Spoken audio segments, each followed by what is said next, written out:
ভিডিওটি শুধুমাত্র শিক্ষামূলক উদ্দেশ্যে বানানো হয়েছে।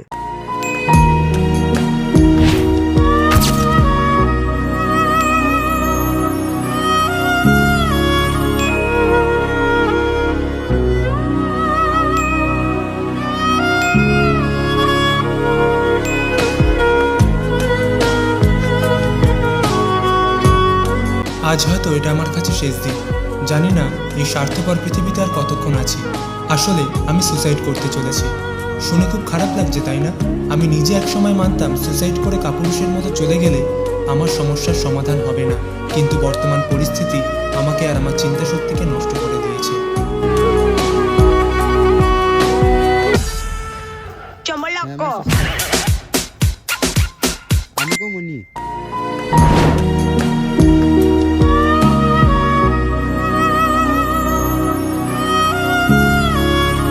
আরে দাঁড়া দাঁড়া, কি করতেছিস? 2 বছরের মোহে আজ তুই জীবন দিতে চাস অবলীলায়। মায়ের 18 বছরের ত্যাগ কি তবে হারাবে এই তুচ্ছ খেলায়? যে তোকে বোঝেনি তার জন্য মরা মানে নিজের অস্তিত্বের অপমান। বেঁচে থাক তাদের জন্য যারা তোকে দেয় নিঃস্বার্থ সম্মান। একটি মানুষ চলে গেছে বলে জীবন তো থেমে রয় না। কাচের মতো ঠুনকো জীবন এভাবে ভাঙতে হয় না।